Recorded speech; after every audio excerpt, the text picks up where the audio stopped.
اللہ آپ کو جزائے خیر دے. حکم کریں سسٹر. ہلو ہلو سسٹر, آ رہی السلام علیکم. علیکم السلام.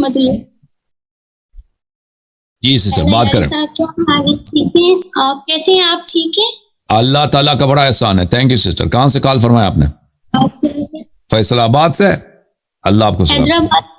حیدرآباد سندھ سے. حیدرآباد سندھ سے. اللہ آپ کو سلام تھی. اللہ آپ کو عزت. کیا حکم ہے؟ اللہ تعالیٰ آپ کو ہمیشہ خوش رکھے. سب سے پہلے اللہ تعالیٰ آپ کے آپریٹر کو خوش رکھے جس نے میری کال کنیکٹ کی, اور یقین مانے میری لائف کے سب سے امپورٹنٹ جو ڈریمز ہے وہ ہے کہ میں مولا حسین علیہ السلام کی زیارت کروں. اس کے بعد چھوٹی سی جو میری جو ڈریمز تھی, ایک آپ سے بات کرنا, تو الحمدللہ پوری ہوئی. اور اللہ تعالیٰ آپ کو ہمیشہ خوش رکھے, اور آپ جیسے بیٹے اللہ تعالیٰ ہر ماں کو دے, اور آپ کی ماں بہت خوش نصیب ہے جو میں آپ کی تعریف بیان نہیں کر سکتی. اللہ تو سر میں آپ کا زیادہ ٹائم تو نہیں لوں گی. آئی ایم 19 ایئرس اولڈ, اور سب سے پہلے تو میں جاہل ہوں, مجھے کوئی علم نہیں ہے, ٹھیک ہے. اور اگر میرے بولنے میں کوئی بات پوری لگے یا کچھ تو مجھے معذرت کے ساتھ, کیونکہ مجھے کوئی علم نہیں ہے. اور سر میں آپ سے نہ میں کوئی مناظرہ کرنے آئی ہوں, نہ میں مجھے کوئی موسٹ امپورٹنٹ مجھے کوئی جنت کی لالچ نہیں ہے کہ بندہ بس جنت جائے. جنت مجھے اس چیز کی لالچ نہیں ہے. میری آپ سے یہ ریکویسٹ ہے, میں آپ سے یہ جاننا چاہتی ہوں, دیکھیں محشر کے میدان میں بی بی فاطمہ زہرا سلام اللہ علیہا کے آگے مجھے شرمندہ ہونا نہ پڑے. میں ان کے آگے فخر سے یہ کہہ سکوں کہ بی بی میں نے آپ کا حق ادا کیا. جی جی. تو اس کے لیے میں آپ سے کچھ بالکل چھوٹے سے سوال کروں گی اپنی نالج کی خاطر, کہ مجھے اپنا آخرت بچانا ہے. تو سب سے پہلے میں اللہ کو حاضر ناظر کر کے جو بولوں گی سچ بولوں گی, اور آج ایسا دن ہے تو میں آپ کو بھی یہی ریکویسٹ کروں گی کہ آپ کو پنتن پاک کا واسطہ ہے کہ آپ سے میں جو سوال کروں, جو حق دین جو سچ ہو, کائنڈلی مجھے وہ بتائیے گا. وہ قسم دینے کی ضرورت نہیں ہے, ویسے بھی ہم جھوٹ نہیں بولتے. بالخصوص دین کے معاملات میں ہم وہ جھوٹی جواب نہیں دیتے نا, وہ تو بہت بڑا گناہ جو ہمیں آتا ہے وہ ہم آپ کو سناتے ہیں. بیسیکلی میرا جو تعلق ہے وہ دیوبند کٹر وہابی. اچھا جی سر, یہ میں آپ کو پاسٹ بتا رہی ہوں, فیوچر الحمدللہ فیوچر نہیں ہے. میرا پاسٹ جو ہے وہ دیوبند کٹر وہابی سے تعلق تھا, اور یقین مانے کہ نیاز کھانا حرام اور سبیل پینا حرام, تو ہم مزاروں پہ نہیں جاتے تھے, یہ ساری چیزیں. اور یقین مانے جب سے میں نے آپ کو اور مولا نے زندگی دے علامہ آصف رضا الوی صاحب کو جب سے میں نے سنا, میں نے فالو کیا, تو میں دل سے شکریہ ادا کرتی ہوں. ہمیں تو بچپن سے بتایا, آپ شیعہ یا فقہ جعفریہ کا جو ایک امپورٹنٹ اصول ہوتا ہے, وہ جو کچھ کرتے سر عام کرتے, اگر وہ کسی کو نہیں مانتے تو وہ تبرہ کرتے جو سر عام کرتے. تو جو بھی سنی مولوی یا ہم بچپن سے سنتے آ رہے, تو ہمیں یہ چیزیں کبھی نہیں بتائی گئی کہ کتنا ظلم ہوا یا مولا علی کے ساتھ یا مولا حسین کے ساتھ. تو بس یزید کا ہی ایک نام ہم نے سنا تھا. جب سے میں نے آپ کو سننا شروع کیا, یقین مانے میری پراپرلی لائف چینج ہو گئی, پراپرلی لائف. اور میں دوبارہ کہتی ہوں اللہ تعالیٰ آپ کو خوش رکھے, اور یقین مانے جب آپ ایسے مسکرا کر یہ جو کچھ مولا حضرات کو جواب دیتے تو بہت مجھے خوشی ہو. جی تو سر میں بہت چھوٹے سے سوال ہیں میرے, بہت زیادہ چھوٹے سے. اوکے سر میں اپنی جنرل نالج کے لیے جاننا چاہتی ہوں.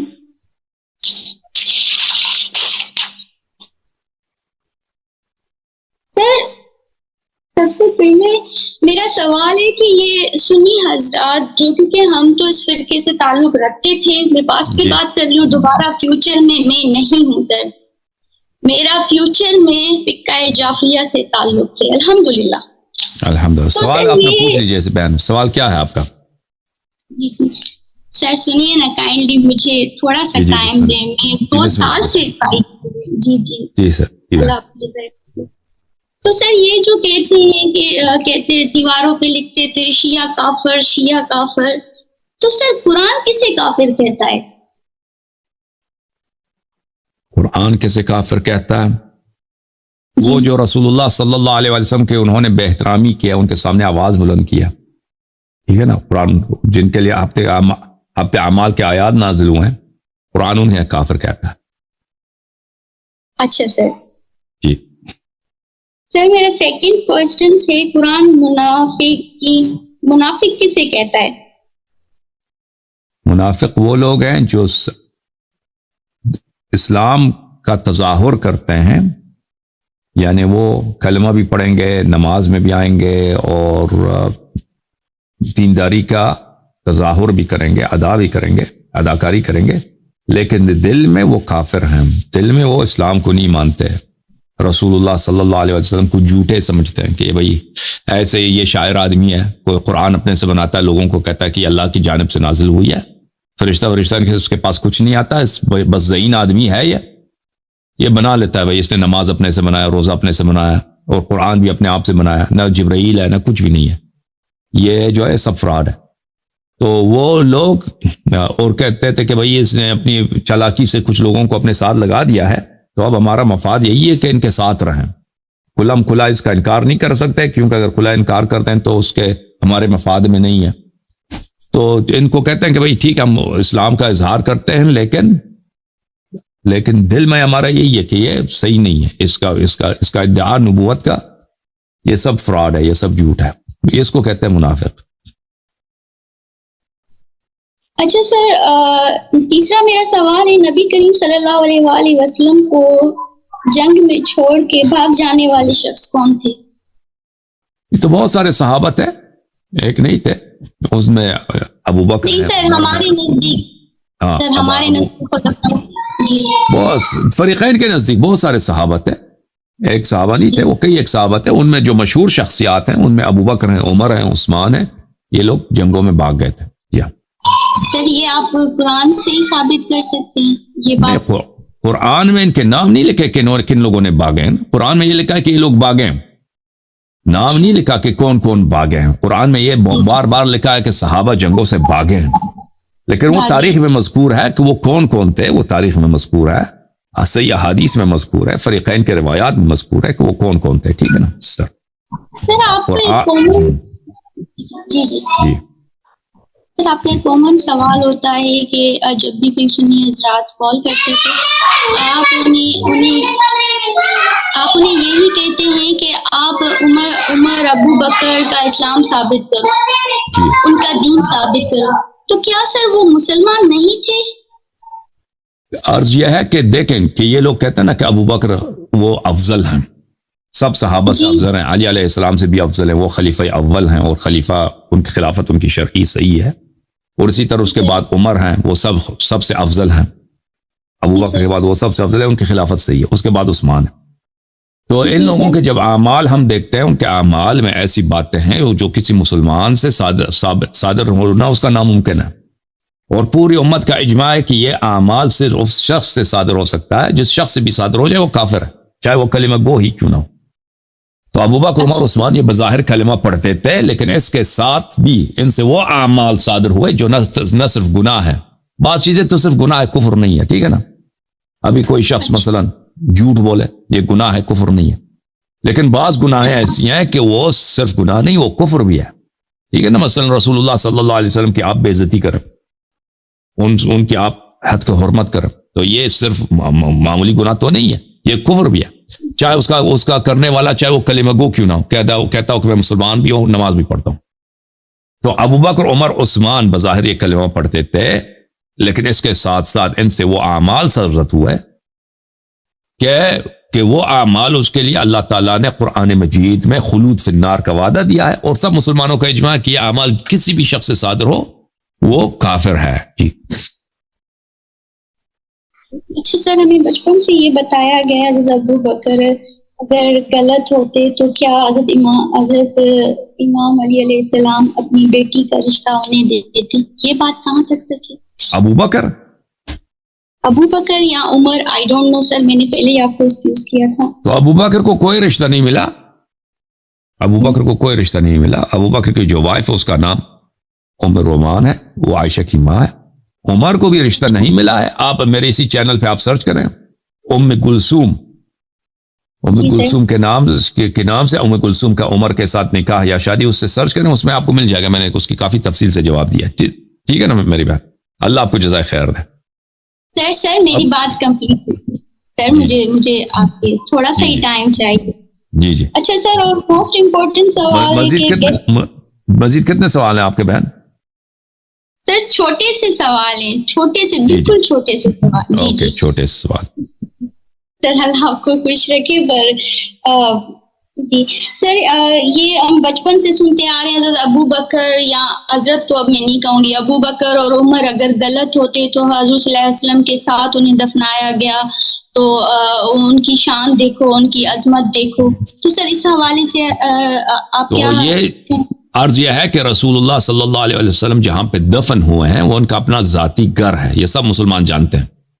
وہ قبرستان میں دفن نہیں ہوئے کسی پبلک جگہ پہ، وہ اپنے گھر میں دفن ہوئے. ان کے ذاتی، ان کا جو پرسن ہے، پیغمبر صلی اللہ علیہ وسلم ایک پرسن تھے، ایک انسان تھے. ٹھیک ہے نا؟ ان کا جیسے ہمارا اور آپ کا پرسنل پراپرٹی، ان کا بھی ایک پرسنل پراپرٹی ہے، گھر ہے. اس کے علاوہ بھی ان کے پرسنل پراپرٹیز تھے، وہاں پہ وہ دفن ہو گئے. تو فریقین کا اس مسئلے پہ اجماع ہے کہ رسول اللہ صلی اللہ علیہ وسلم نے ابو بکر عمر کی وصیت نہیں کی کہ وہ وہاں پہ دفن ہو جائیں. ٹھیک ہے نا؟ اگر وصیت کی ہوتی تو لازمی بات ہے، تو یہ دلیل ہوتی کہ ابو بکر عمر رسول اللہ صلی اللہ علیہ وسلم ان دونوں سے پیار کرتے ہیں، ان دونوں کو اچھا سمجھتے ہیں. لیکن یہ تو جگہ وہاں پہ دفن ہوئے ہیں، یہ تو اپنے قبضے پہ دفن ہوئے ہیں، قبضہ فورس پہ دفن ہوئے نا. یہ تو رسول اللہ صلی اللہ علیہ وسلم کے حکم سے دفن نہیں ہوئے. رسول اللہ صلی اللہ علیہ وسلم اپنے گھر میں مدفون ہے، وہاں پر کسی کو اجازت نہیں ہے کہ ان کے اجازت کے بغیر وہاں پہ داخل ہو جائے. دفن ہونا تو دور کی بات ہے. اور پھر یہ لوگوں نے آ کے وہاں پہ اپنے میت کو دفن کیا. ابو بکر نے اب وصیت کی کہ مجھے یہاں پہ دفن کرو، عمر نے بھی وصیت کی مجھے یہاں پہ دفن کرو، کیونکہ حکومت ان کے ہاتھ میں تھی، تو انہوں نے وہاں پہ قبضہ کیا. اجیا تو یہ جو ہے یہ ایک غصب ہے. اور اہل بیت علیہ السلام کے احادیث اس مسئلے پر ہے کہ وہ اسی وقت ان کو ملائکہ وہاں سے نکال کے لے کے کہتے ہیں، اسی وقت، جب کیونکہ یہ اس لائق ہی نہیں ہے کہ رسالت پناہ صلی اللہ علیہ وسلم کے ساتھ ہو. لوگوں نے جو ہی دفن کیا، ملائکہ ان کو وہاں سے نکال کر لے گئے. جی اچھا سر، اور میرا یہ چھٹا سوال ہے کہ حضرت حسن سلام اللہ علیہ نے بیعت کی تھی معاویہ کی، یہ بات سچ ہے؟ دیکھیں یہ کوئی صحیح احادیث میں نہیں ہے کہ بیعت کی تھی. صحیح احادیث میں جو ہے کہ امام حسن مجتبی علیہ السلام نے حکومت معاویہ کو چھوڑ دیا تھا. اگر بیعت بھی کیا ہو نا، اگر بیعت بھی کیا ہو، اس وجہ سے اس طرح بیعت تو نہیں کیا کہ معاویہ ایک حق کے خلیفہ. وہاں پہ اس وقت عراق میں، کیونکہ وہاں پہ بہت سارے سپورٹرز رہتے تھے اہل بیت علیہ السلام کے. اگر امام حسن مجتبی علیہ السلام نے ان کی زندگی بچانی ہے معاویہ کے ہاتھ قتل ہونے سے، ذبح ہونے سے، تو اس کا یہی طریقہ تھا کہ ان کے لیے وہ عملی نمونہ بنتے کہ بھئی میں نے معاویہ کی حکومت قبول کیا، تم بھی کہہ دو کہ ہم نے قبول کیا، وَإِلَّا تم ذبح ہو جاؤ گے. تو یہ کسی صحیح حدیث میں برہان نہیں ہے کہ انہوں نے بیعت کیا. اگر بیعت کی، یہ مخالفین کے روایات میں اور ضعیف روایات میں، تو اگر کسی حدیث میں ہے تو اس کی وجہ یہ ہے، اس طرف بیعت نہیں کی ہے کہ معاویہ جو ہے ایک اچھا آدمی ہے، ایک صحیح حاکم ہے اور ایک شرعی حاکم ہے. اس لیے کیا ہے کہ اس کے علاوہ چارہ نہیں ہے. اس کے جیسے مثلا مسلمان ہیں نا، ہندوستان میں رہتے ہیں، وہ الیکشن میں حصہ بھی لیتے ہیں، ووٹ بھی ڈالتے ہیں. اب ان کا یہ عقیدہ تھوڑی ہے کہ جو ہندوستان کی حکومت ہے وہ اسلامی حکومت ہے. مودی جی جو ہے وہ ایک شرعی خلیفہ، یہ تو نہیں کہتا نا. وہ پارلیمنٹ جو ہے ایک شرعی جو ہے ایک جگہ، وہاں پہ پارلیمنٹ میں، انڈیا کے پارلیمنٹ میں کیا ہوتا ہے؟ اکثریت ان کے ہندو ہیں. وہاں پہ اسلام کے خلاف پاس کرتے ہیں. تو ہندوستان کے مسلمان اگر اجازت دیں، اگر ہندوستان کے مسلمان ہندوستان میں ووٹ ڈالتے ہیں، انتخابات میں حصہ لیتے ہیں، یا اپنی حکومت کو وہ قبول کرتے ہیں کہ بھئی انڈیا کا حکومت کو ہم مانتے ہیں، یہ ہمارا حکومت ہے، اس کا مطلب یہ ہے کہ ان کے پاس کوئی چارہ نہیں ہے, ان کے پاس اگر اس کے علاوہ کوئی آپشن ہے ہی نہیں. سمجھ میں آئی نا بات آپ کو؟ جی سر. تو سر اس لڑکی کو پھر یہ ہمارے جو بچپن میں ہمیں سکھایا گیا اس کو امیر معاویہ کا, اس لڑکی نے جب گالیاں دی جو مولا علیہ السلام کو, میں تو نہیں مانتی سر, میں یہ ڈنکے کی نوک پر کہتی ہوں کہ میں اس معاویہ لعنتی کو, یزید کو, ہندا کو, سفیان کو نہیں مانتی. اور میری خواہش ہے جب بھی میں شام جاؤں تو اس کی جو ٹوٹی پھوٹی قبر ہے وہاں جا کے چپل ماروں, اپنی سینڈلیں اتار کے ماروں. تو سر میرا آپ سے 7واں سوال ہے کہ جب یہ باغ فدرت کا جو مسئلہ تھا تو اس پہ بعض اوقات ہمیں یہی بتایا گیا کہ اگر یہ غلط ہوتے صحابہ کرام تو حضرت علی علیہ السلام بدلہ کیوں نہیں لیتے, وہ کوئی ایکشن لیتے, تو انہوں نے کوئی ایکشن کیوں نہیں لیا؟ ایکشن انہوں نے لے لیا, انہوں نے بی بی سلام اللہ علیہ کے ساتھ گئے بار بار اور حق کا مطالبہ کیا. ایکشن اس سے کیا زیادہ, حتیٰ کہ خود مسلم میں موجود ہے کہ اب عمر کے خلافت میں گئے, عمر سے بھی طلب کیا. ٹھیک ہے نا, اگر یہ بہت واضح دلیل ہے کہ امیر المؤمنین علیہ السلام ابو بکر کو غاصب سمجھتے تھے اور ابو بکر کو مفتری سمجھتے تھے اس حدیث کی, انما معاشر الانبیاء لا نورث ما ترکنا صدقہ.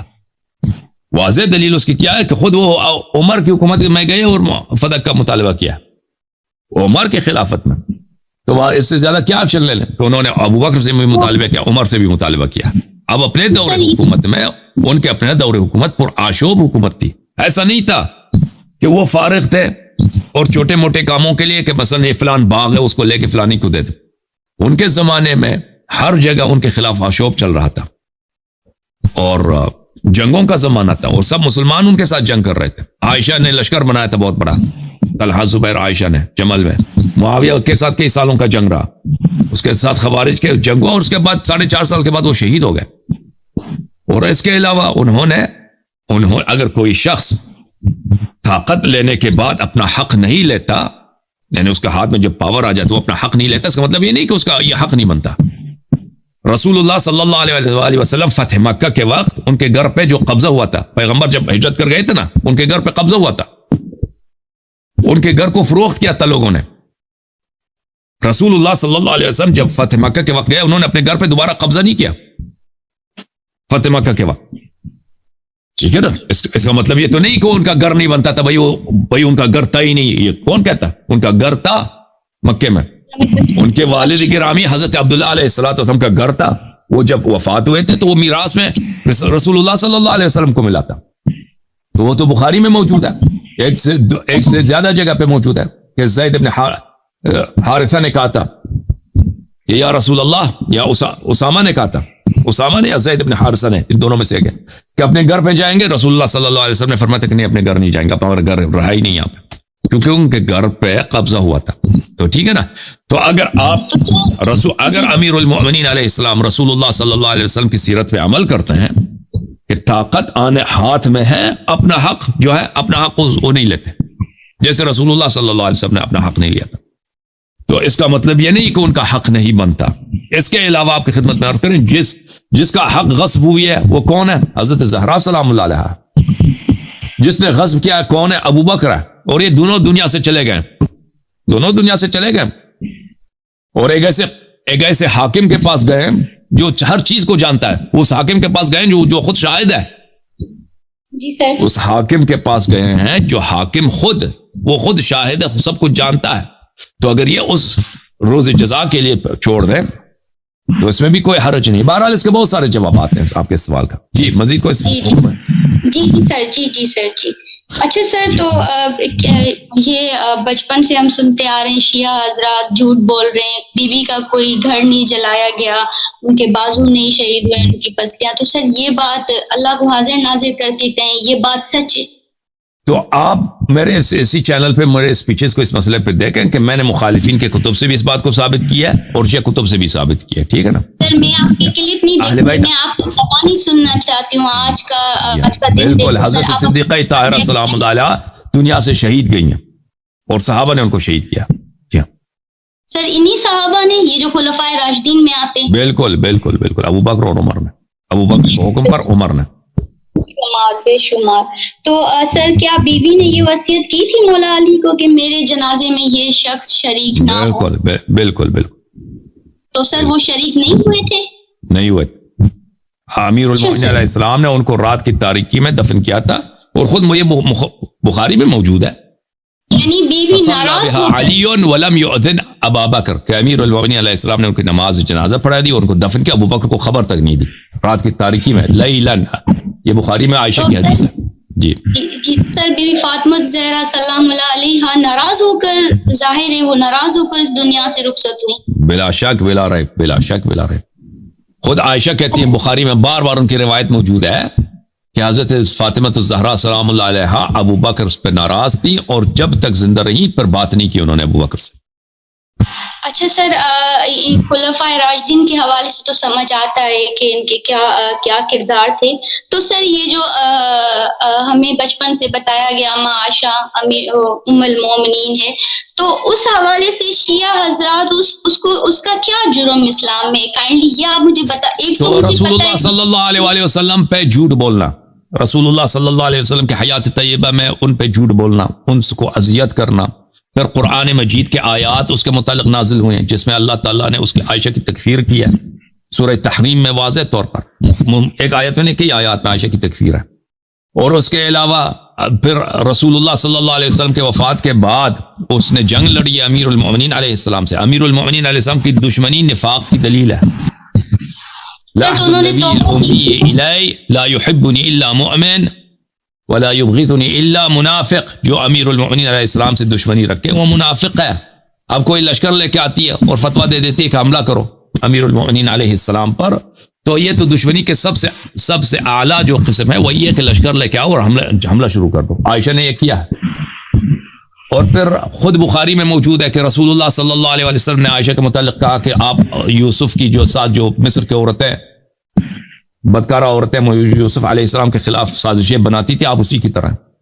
تو یہ وہ سب عورتیں کافر ہیں. بہرحال عائشہ کے متعلق ہمارا موقف وہی ہے جو بخاری میں، مسلم میں، قرآن مجید میں، سورہ تحریم میں ہے. ٹھیک ہے نا؟ اوکے میرے بہن، اللہ آپ کو جزائے خیر دے، اللہ آپ کو سلامتی دے. اب آپ سر ایسے نہیں کریں پلیز سر، ایسا نہیں کریں. جی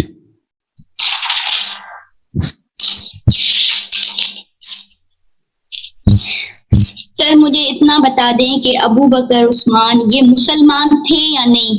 جو یہ بعد میں جو مسلمان، یہ مجھے چیز کلیئر بتا دیں. یہ اسی طرح مسلمان تھے جیسے عبداللہ ابن ابی ابن ابی سلول مسلمان.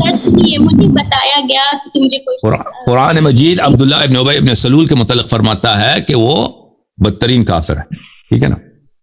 تو یہ لوگ اسی طرح مسلمان. جی بالکل. اذا جاءك المنافقون قالوا نشهد انك لرسول الله والله يعلم انك لرسوله والله يشهد ان المنافقين لكاذبون. جی ہاں. تو سر آپ نے کہا، آپ کا ایک کلپ تھا جس میں آپ نے کہا حضرت صلی اللہ علیہ وسلم کا 73 فرقے ہوں گے تو اس میں ایک ہی فرقہ ہوگا. تو سر یہ حق اور سچا دین کیا ہے؟ اہل البیت. رسول اللہ صلی اللہ علیہ وسلم نے فرمایا کہ قرآن اور اہل بیت کی اتباع کرو گے کبھی گمراہ نہ ہو جاؤ گے. ٹھیک ہے؟ جو فرقہ قرآن اور اہل بیت کی اتباع کرتا ہے وہ فرقہ اہل نجات ہے. اور وہ شیعہ حضرات ہیں، وہ شیعہ اثنا عشری حضرات ہیں جو اہل بیت علیہ السلام کی اتباع کرتے ہیں. دنیا پاک میں جو اکثریت شیعہ ہیں وہ اہل بیت کو مانتے ہیں، اتباع نہیں کرتے. اہل بیت کو کہتے ہیں محبت کرتے، اتباع نہیں کرتے. اتباع نہیں کرتے. صحابہ کو کافر مانتے ہیں یا ان صحابہ پر تبرہ کرتے تو کیا ہم دین سے کافر یعنی کفر نفاق، یعنی ان کو منافق مانتے ہیں میری بہن. ہم ان کو اس طرح نہیں کہتے کہ یہ کافر تھے، بھائی بت پرست تھے، یہ یہودی بن گئے تھے. ہم ان پر تبرہ کرتے، بیوی کو انہوں نے جو تکلیفیں دی، تو کیا سر ہم اسلام سے خارج ہیں؟ اگر کوئی شخص حق پتا ہے پھر بھی نہیں مانتا تو بالکل وہ اسلام سے خارج. نہیں سر، ان کو نہ مانتے، اسلام کے احکام جاری ہوں گے دنیا میں. لیکن اگر کوئی اور وہ آخرت میں کافر محشور ہوگا. لیکن اگر کوئی حق کو نہیں جانتا اس کا عذر اللہ کے پاس. تھینک یو سسٹر، اللہ آپ کو جزائے خیر، اللہ آپ کو عزت.